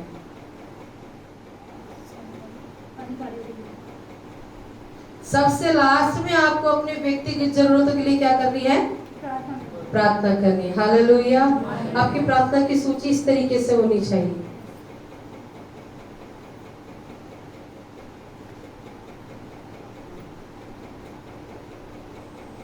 परमेश्वर के साथ प्रतिदिन आप बात कैसे कर सकते हैं, ये टॉपिक है। उससे पहले आपने अभी तक जो सुन रहे थे, आप किसके लिए प्रार्थना करते हैं, वो आपने पूरा सुना था। मनुष्यों के लिए, राजा के लिए, ऊंचे पद वालों के लिए, क्योंकि परमेश्वर को पता, और सब उद्धार सबके लिए जिन्होंने उद्धार नहीं पाए, सत्य को पहचाने। मजदूरों के लिए आपको प्रार्थना करनी है, और उनको क्षमा करना जिनको अभी तक भी आपने क्षमा नहीं किया है। आपको एक लिस्ट बताई गई है कि आपको किन लोगों के लिए क्या करनी है, प्रार्थना करनी है। अब आपका जो मुद्दा है वो इस बात का है कि परमेश्वर के साथ एवरीडे आप कैसे बात कर सकते हैं, हर रोज आप कैसे बात कर सकते हैं। परमेश्वर के निकट आते समय आपका क्या भाव होना चाहिए, श्रद्धा आपकी क्या होनी चाहिए जब आप प्रभु के पास आ रहे हैं। ये बहुत जरूरी है। बात करने से पहले आपका क्या भाव है, इसीलिए प्रभु ने सबसे पहले ये सिखाया कि तुम्हारा भाव होना चाहिए कि वो तुम्हारा क्या है, पिता है। एक रिलेशनशिप होना वहां पर बहुत जरूरी है। भजन संहिता 27 का 8 निकाल ले, एवरीडे बात करने वाली। भजन संहिता 27 का एक जना 8 निकाल ले, एक जना निकाले भजन संहिता 46 का 10, और एक निकाले भजन संहिता 63:1, 63 का 1। 27:8 पढ़िएगा। तूने कहा मेरे दर्शन के खोजी हो, इसलिए मेरा मन तुझसे कहता है, हे यहोवा तेरे दर्शन का मैं खोजी हूँ। आमीन। एवरीडे बात करने का जो तरीका है, वो तरीका ये है कि आप जब प्रभु के पास आ रहे हैं, वो टेंडेंसी नहीं होनी चाहिए कि मेरी प्रार्थनाओं को सुन लेना, मेरी ये जरूरत है सारी। उससे बात करने का सबसे खूबसूरत तरीका है कि आप क्या हो, उसके दर्शन के खोजी हो।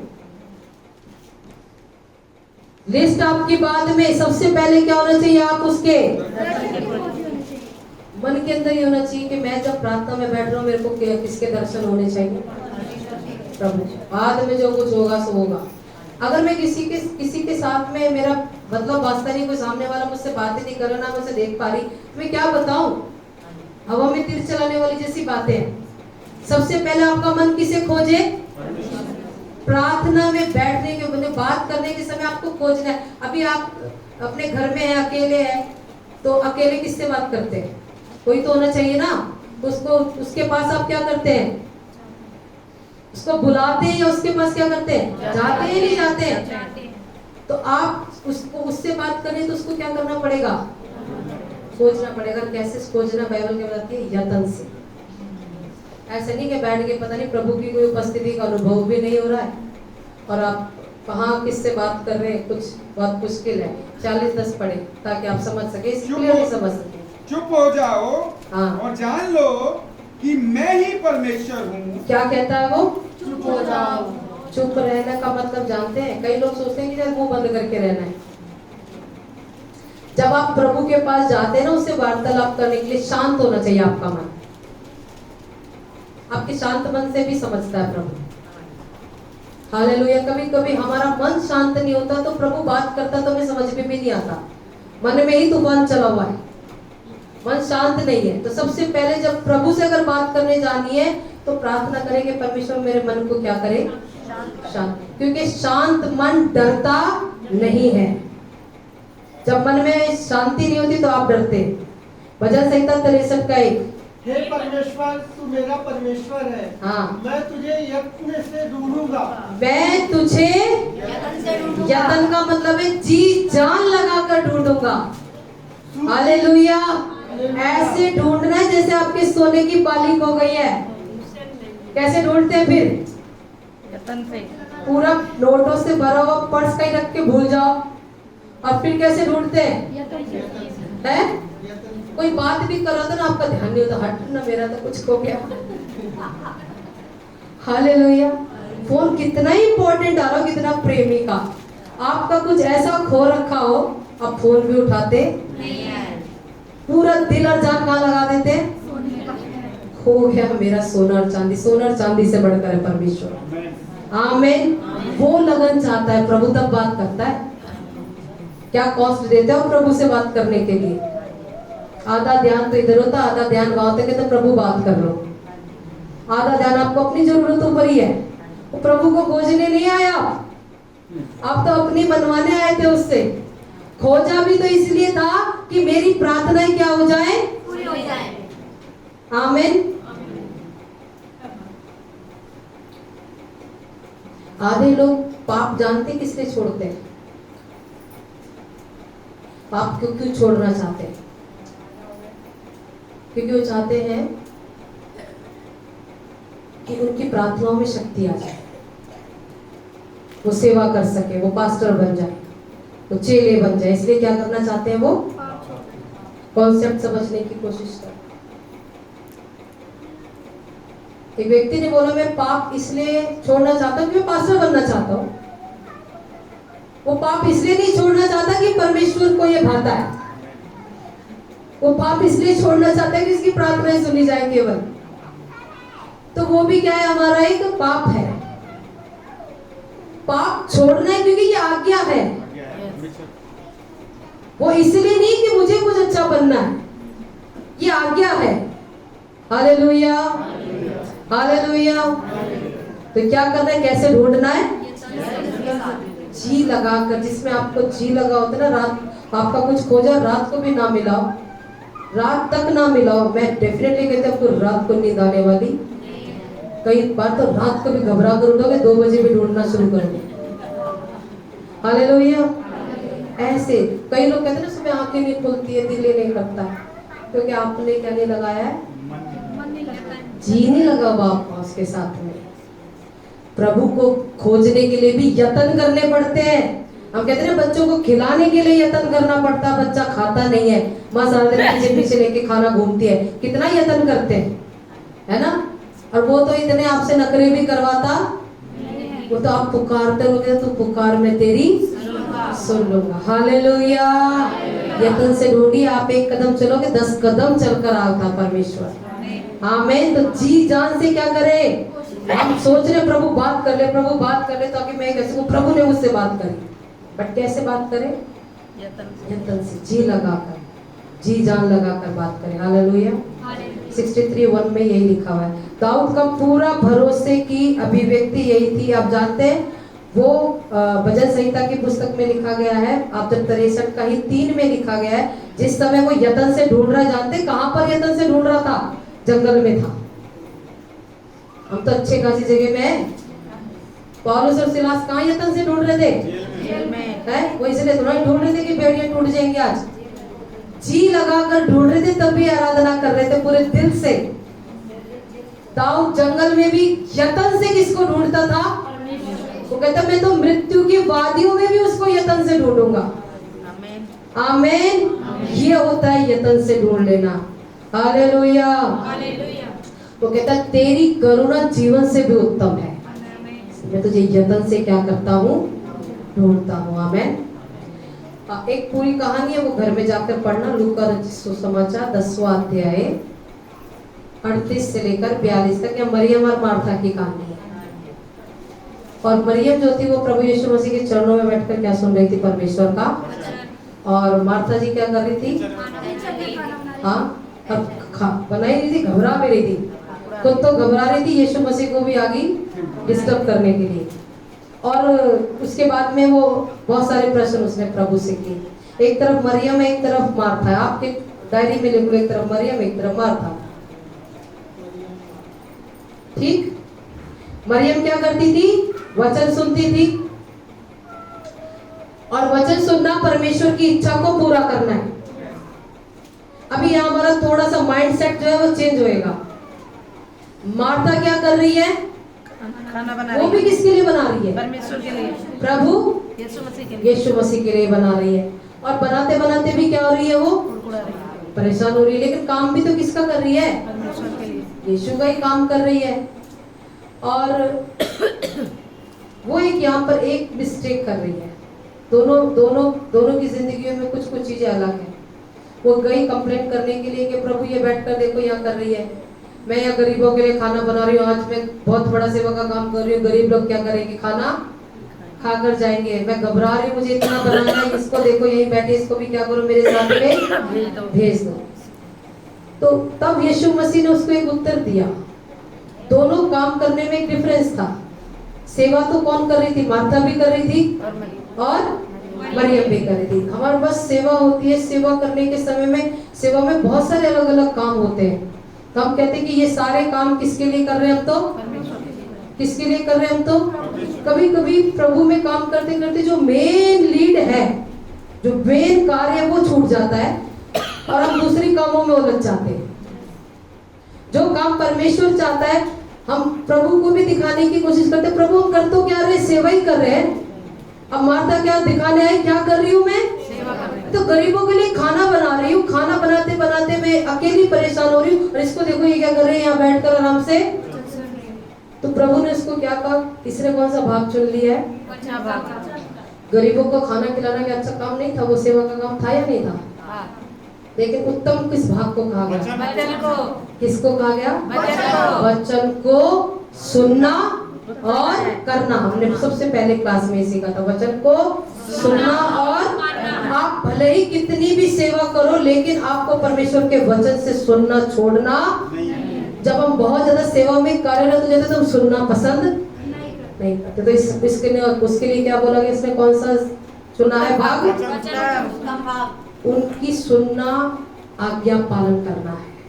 परमेश्वर का वचन को सुनना क्या है? इसका सिर्फ 42 पद को पढ़ते हैं। 10 का 42, लूका 10:42 से। परंतु एक बात आवश्यक है, और उस उत्तम बात को मरियम ने चुन लिया है, जो उससे छीना ना जाएगा। हम अपने पूरे जीवन को यहाँ वहाँ करके बिता देते हैं। उत्तम भाग क्या है? परमेश्वर का वचन सुनना। हालेलुया। और इन बातों पर विजय पाने के लिए उन्होंने क्या किया?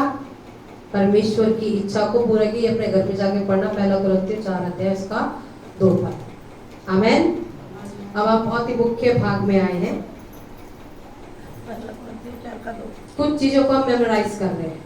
परमेश्वर ने यीशु मसीह के द्वारा सीधे उनके साथ वार्तालाप करने के माध्यम के रूप में परमेश्वर से प्रार्थना की एक योजना को रखा है।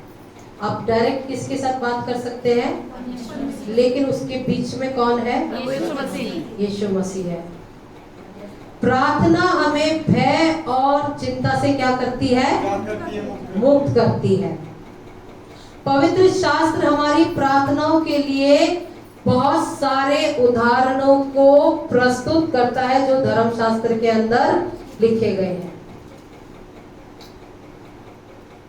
इसीलिए संगति के उद्देश्य से परमेश्वर के साथ नियमित रूप से, कैसे?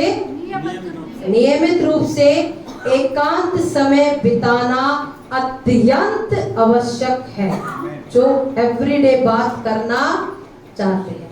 ठीक है, अब हम एक बहुत अच्छा प्रैक्टिकल काम करेंगे और आज से उसे करना शुरू कीजिए। बाकी सब चीजों से आप बहुत आसानी से निकल जाएगा। फिर प्रैक्टिकली आप सिर्फ ये शुरू कीजिएगा। आमेन। सबसे पहले सुबह के पहर में जब आपकी आंख खुलती है ना, आप फ्रेश हो जाए, आपकी आंख खुले, आपका जो हर दिन का जो पहला टाइम जो शुरू होता है उसको खर्च करें परमेश्वर के लिए। समझ रहे? पहला टाइम कब शुरू होता है? जैसे आप सुबह आंख खोलते हैं, आपका पहला टाइम क्या हो गया? वो शुरू हो गया। अब उसके बाद आप पूरा दिन को एक तरीके का मतलब है आप खर्च करेंगे, है ना? अपनी जिंदगी का एक दिन आप खर्च कर रहे हैं, इन्वेस्ट जो करते हैं। तो जो पहला जब सुबह आंख खुलती है, सबसे पहला टाइम को किसके लिए खर्च कर दीजिए? परमेश्वर के लिए। हालेलुया। हम कब खर्च करते जानते हैं? जब घर का सारा काम हो जाता है और जब हमें याद आता है मेरी तो कोई जरूरत सी थी, तब हम क्या करते हैं? पर टाइम का जो दिन का जो पहला टाइम है वो किसके ऊपर खर्च करें? अब जैसे कि हम अपनी कमाई का दशमांश का जो 10वां भाग आप सेपरेट कर देते हैं ना, ऐसी एवरीडे का आरंभ का खुलने के बाद का पहला टाइम, कुछ भी करने से पहले, इवन मोबाइल को भी हाथ बाद में लगाएं, सबसे वो उतना भी अगर आपने खर्च पहले उसके लिए कर दिया तो उसके बाद वाला टाइम आप सेकेंडरी रख रहे हैं परमेश्वर के लिए। पहला स्थान एवरीडे का वो किसके लिए खर्च करें? परमेश्वर के लिए। आपकी पहली एनर्जी किसके लिए खर्च करें?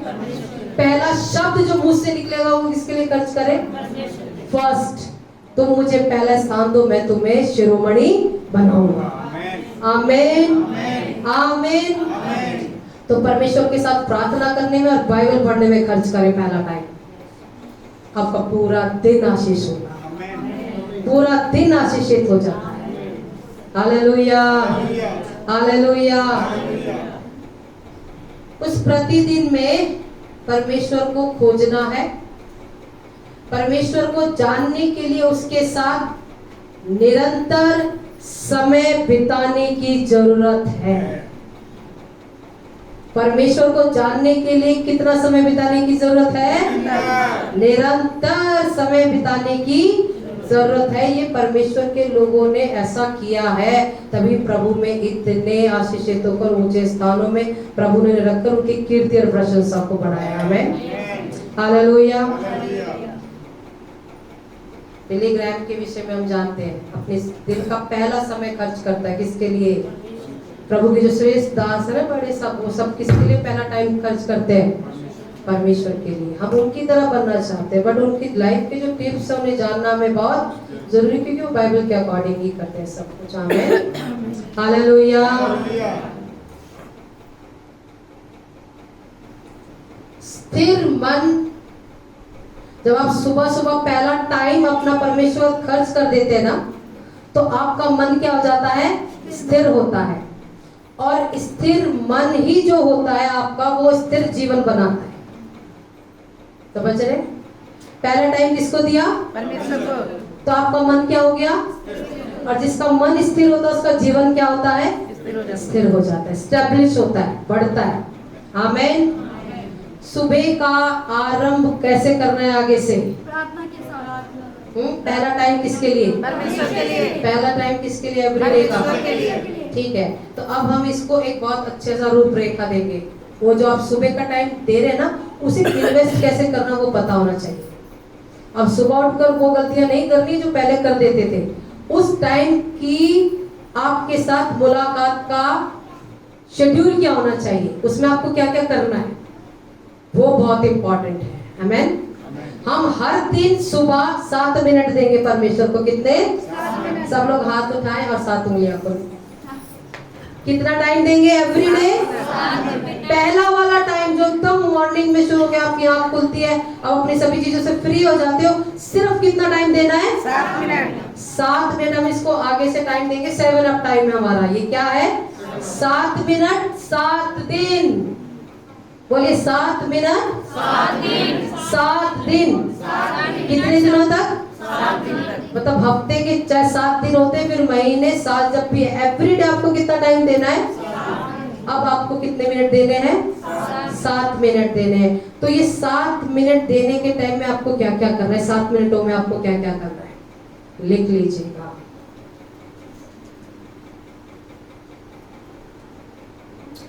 स्टार्ट कीजिए जब आप अपना सुबह अपने बिछौने से उठते हैं, अपनी व्यक्तिगत जरूरतें पूरी कर लीजिए जो भी आपकी इमरजेंसीज हैं। उसके बाद और कोई काम नहीं करना है।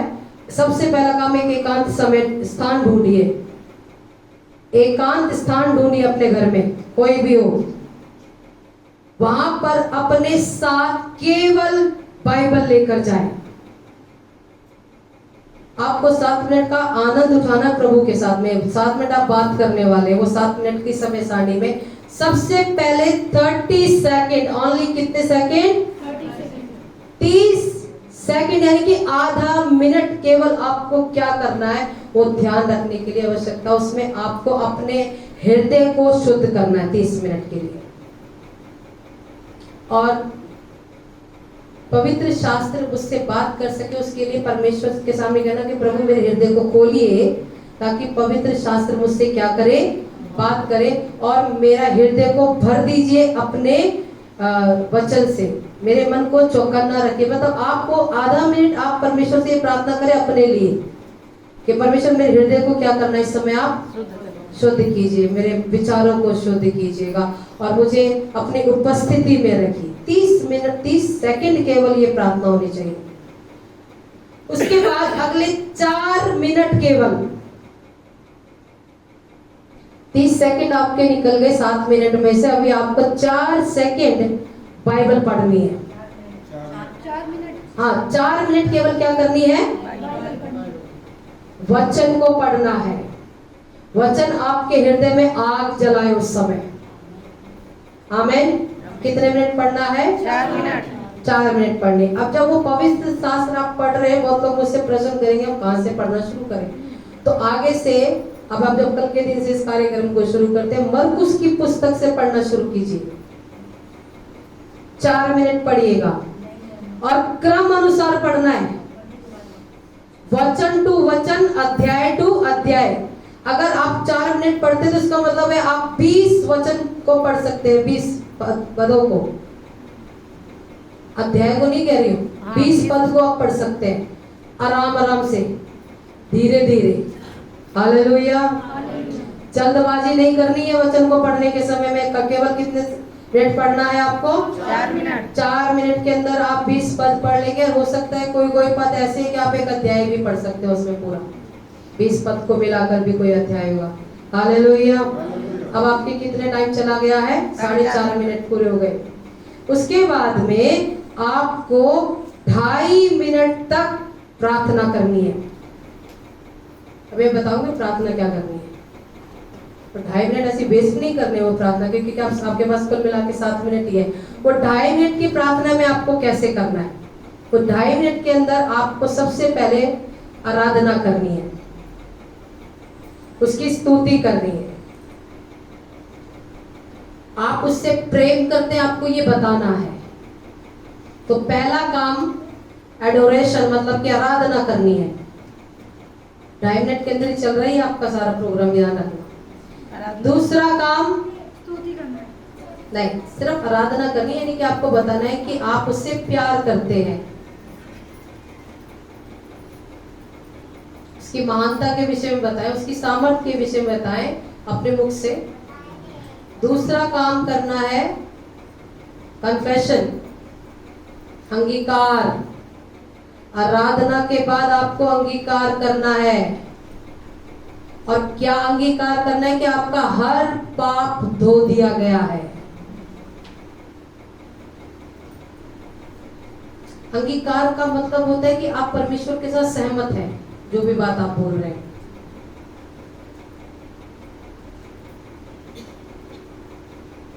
तीसरा क्या करना है आपको? दूसरा क्या करना है आपको? अंगीकार करना। अंगीकार करना है।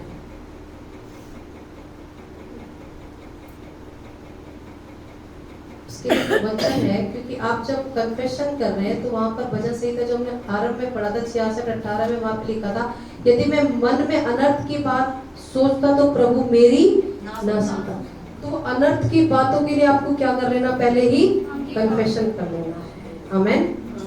अब तीसरी चीज आपको क्या करनी है? धन्यवाद देना, थैंक्स गिविंग। परमेश्वर के प्रति धन्यवाद प्रकट करें। उसे धन्यवाद देने के लिए बहुत सारी विशिष्ट बातें होंगी आपके पास। अगर धन्यवाद देना नहीं आता तो वो मैं बता देती हूँ क्या क्या देना है धन्यवाद में। पहला, आपको धन्यवाद देना आपके परिवार के लिए। दूसरा, धन्यवाद दीजिए आपके कारोबार के लिए, चाहे आप नौकरी करते हैं चाहे बिजनेस करते हैं। तीसरा, धन्यवाद दीजिए आपकी कलीसिया के लिए जहाँ आप आते हैं। चौथा, धन्यवाद दीजिए अगर प्रभु आप परमेश्वर ने आपको प्रार्थना के लिए चुना है या सेवा के लिए चुना है, जो भी सेवकाई प्रभु ने आपको दी है उसके लिए आप क्या दीजिए, परमेश्वर का धन्यवाद दीजिएगा। और उन कठिनाइयों के लिए भी धन्यवाद दीजिए जिन कठिनाइयों में से आप निकल कर बाहर आ गए हैं। आमीन। क्योंकि वचन में लिखा सारी बातें मिलकर भलाई को उत्पन्न करती है। सारी बातें धन्यवाद के साथ हो। हमें तो आप तीसरा काम क्या करना है आपको, धन्यवाद। अब चौथा काम आपको क्या करना है, सप्लीकेशन यानी कि निवेदन अब शुरू होगा। याचना आपकी जो भी बात है उस दिन के लिए प्रार्थना है वो अब आप शुरू करेंगे। अनुरोध जिसको कहते हैं, रिक्वेस्ट अब आप शुरू करेंगे। 4 चीजें करनी है आपको केवल उस 2.5 मिनट में। पहली क्या करनी है, आराधना। दूसरा क्या करना है, अंगीकार। तीसरा क्या करना है, धन्यवाद। चौथा अब क्या करना है, निवेदन। अब आप अपनी रिक्वेस्ट शुरू करेंगे। अनुरोध, दीनता, विनती जिसको कहते हैं, उसके बाद में आप शुरू कीजिए। और वो आपको रिक्वेस्ट क्या करनी है वो भी अभी जैसे मैंने आपको बताया, धन्यवाद किन के लिए करना है, किस किस के लिए करना था, आपके परिवार के लिए। दूसरा आपके आपकी कलीसिया के लिए, आपकी सेवक। अब आपके परिवार में जो भी जन आप उनके लिए क्या कर सकते हो, धन्यवाद दीजिए। चाहे आपके बच्चे हैं, आपके पति है, व्हाटएवर जो भी है, उनके अपनी फैमिली के लिए, फैमिली ब्लेसिंग्स के लिए आप क्या दीजिए, परमेश्वर का धन्यवाद। आपके घर में कुछ नया आया था उसके लिए क्या दीजिए, धन्यवाद। आपके कारोबार के लिए धन्यवाद दीजिए। जब आप धन्यवाद देते तो इसका मतलब आपके कारोबार को आप ब्लेस कर रहे हैं। आमीन। अब आपको चौथा टाइम क्या करनी थी, प्रार्थना करनी थी। प्रार्थना किनके लिए करनी ये भी लिख लो, ना जाने पता नहीं क्या क्या करेंगे। तो आप अगर टॉपिक टू टॉपिक रहते तो परमेश्वर आप सेटिस्फाई होते हैं। प्रभु तो सब समझता है, क्योंकि कभी कभी आपकी उलझाने वाली प्रार्थनाएं होती है जिसमें आप खुद ही उलझे होते हैं, इसीलिए आपको सेटिस्फाई नहीं होकर आप उसमें कॉन्फिडेंट नहीं होते आपकी प्रेयर में। तो आपको प्रार्थना क्या करनी है, याचना क्या करनी है, पहली चीज करनी है दूसरों के लिए। पवित्र आत्मा आपको उस समय जिसको भी याद करे उसके लिए प्रार्थना कीजिए, दूसरों के लिए आप प्रार्थना कीजिए। तीसरा, पहला करना है दूसरों के लिए प्रार्थना करें, फिर खुद के लिए विनती करें। मैंने धन्यवाद अलग बताया है और प्रार्थना अलग बता रही हूँ, आप दोनों को मिक्स मत कर लीजिएगा। तो दूसरों के लिए प्रार्थना करनी है, फिर अपने लिए प्रार्थना करनी है। तीसरा, पूरे संसार के लिए प्रार्थना करनी है, विश्व के लिए और उस विश्व में रहने वाले लोगों के लिए। चौथा, मिशनरीज के लिए जो सेवकाई कर रहे हैं।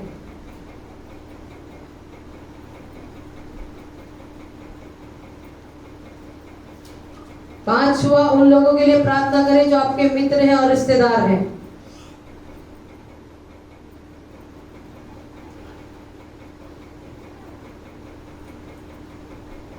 छठा, उनके लिए प्रार्थना करें जिन्होंने अभी तक यीशु के विषय में सुना नहीं है। इतना ही काफी है, 2.5 मिनट तो हो जाएंगे ना इतने में। हालेलुया। कितने लग रहा है आपको, कितना होगा? कम से कम 15 मिनट 10 मिनट तो करेंगे ना। ये अच्छी बात है कि बुरी बात है? अच्छी बात। पहला, टाइम कैसे खर्च करना है उसका भी मैंने आपको एक सिस्टमेटिक तरीका बताया है, अन्यथा तो बैठते और उठ जाते। आमीन। एक सिस्टमेटिक वे है।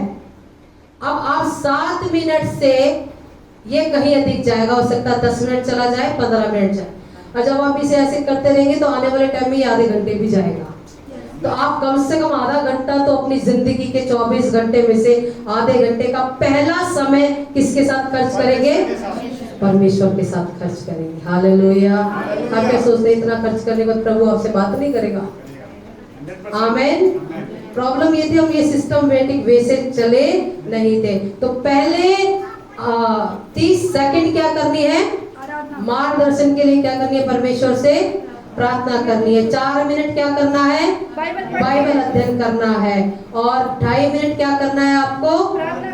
प्रार्थना करनी है। और उस प्रार्थना का जो तरीका है वो क्या है? पहले क्या करनी है? आराधना करनी है। दूसरा क्या करना है? अंगीकार करना है। तीसरा क्या करना है?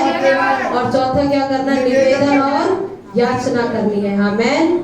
और इसको आप 4 पॉइंट देकर रखिएगा, ACTS, एक्ट्स। इसका मतलब है पहला एडोरेशन, दूसरा कन्फेशन, तीसरा थैंक्सगिविंग और पांचवा सप्लिकेशन। चौथा क्या है? सप्लिकेशन। तो ये क्या हो जाएगा? एक्ट्स, जो कि आप कभी कभी हम एक्ट्स बोलते हैं ना, प्रेरित हम इंग्लिश में बोलते हैं। हालेलुया। तो सुबह का 7 मिनट क्या करना है? एक्ट्स करना है। पहले ए, सब बोलिए ए, फिर सी, फिर टी, फिर एस। कितने टाइम? कितने मिनट? मुश्किल है क्या ये इतना कम? 7 मिनट में नहीं कर सकते? इससे ज्यादा आप टाइम देंगे प्रभु के लिए। हालेलुया। जितना टाइम आपका ये अच्छा टाइम होता है, जितना टाइम प्रभु के लिए खर्च करेंगे उतना आपका अच्छा टाइम बनेगा। आमेन। हालेलुया। ये बात का ध्यान रखना, ये जो 7 मिनट है ना, ये आपकी हैबिट के लिए समर्पित नहीं करना। ये मत सोचना कि मेरे को इसकी आदत हो, इसके लिए मैं समर्पित करूं, ये एक आदत पड़ जाएगी फिर तो चलो, ऐसा सोच के मत करना। ये 7 मिनट जो अभी बताए गए, ये उद्धारकर्ता के लिए आप समर्पित कर रहे हैं। आमेन। आमेन। ये नहीं कि आपने की टीचिंग लिए, हर चीज के समझने के मेथड को समझिए। आप ये 7 मिनट का आरंभ कर रहे हैं उद्धारकर्ता को समर्पित करने के लिए अपने आप को।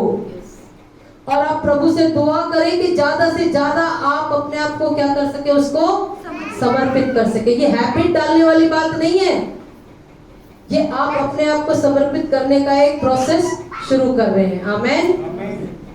तो परमेश्वर से प्रार्थना करें कि इन सब दिनों में परमेश्वर आपकी रक्षा करे। और 7 मिनटों की रक्षा में जब परमेश्वर आपके साथ है तो परमेश्वर आपके आगे के हर एक जीवन में प्रभु आपको बहुत क्या करेगा? आशीष देगा। आमेन। और हम दुआ करते हैं कि परमेश्वर आपको बहुत अच्छा, इन दिनों में जब आप ऐसा आरंभ करते हैं तो आपको अच्छा पोषण दे और आप उसमें बने रहें। आमेन। हालेलुया। हालेलुया।